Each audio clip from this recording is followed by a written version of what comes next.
Assalamu alaikum, children.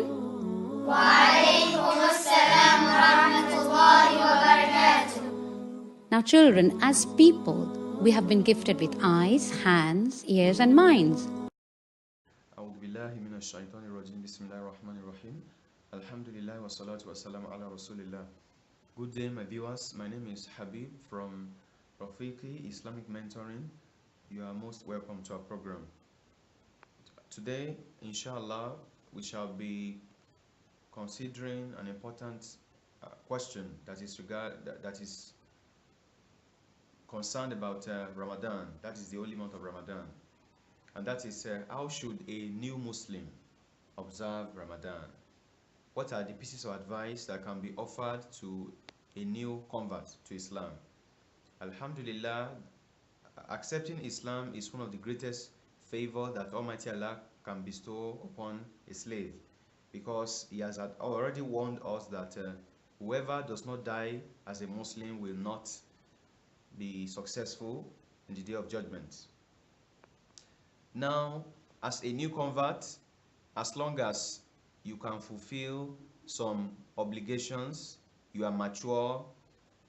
For example, you are mature, you have intellectual uprightness, the person is not mentally derailed, you are a Muslim, mashallah, then you are expected to observe Ramadan fasting.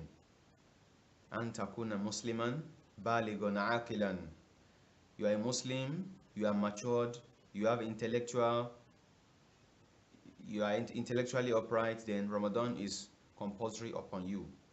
Now, there are some other conditions, and therefore, as a result of that, you are expected to observe the holy month of Ramadan. Try as much as possible to do that, because Ramadan involves a lot of sacrifice. You have to do without food and water, and meeting with your loved ones, having sexual intercourse from morning till evening.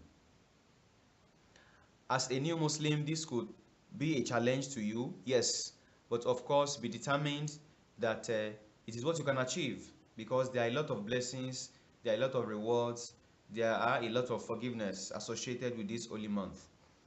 However, if you are a pregnant woman or a suckling woman, a woman who is still breastfeeding her baby, or you are pregnant, or you are having your menstrual period, or you are old, you are an elderly person, or you are a traveler, these are some other conditions that may prevent you from observing Ramadan. And although there are specific, judgments or rulings affiliated with each. For example, if you are an elderly person, you are old enough that you cannot observe Ramadan again, then you are advised to do fidya. That is, you feed a poor person every day.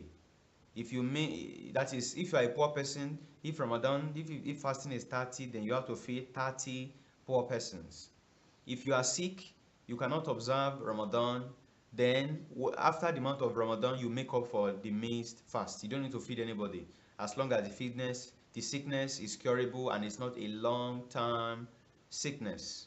If you are a menstruating woman, Ramadan is not compulsory upon you at the time of your menstrual cycle.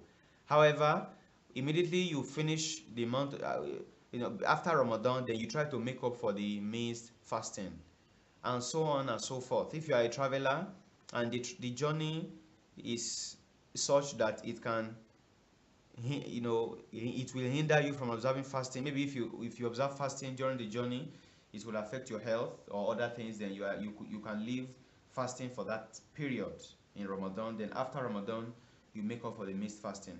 So as a new Muslim, alhamdulillah, if you are not finding yourself in any of these stipulated conditions, you are sound, you are neat, you are intellectually upright, you are mature, then you don't have any other option. Ramadan is compulsory. Kutiba alaykum siyam.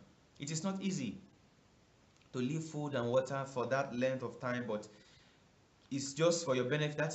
That is to attain spiritual uprightness, to attain spiritual purity. That is why we are observing Ramadan.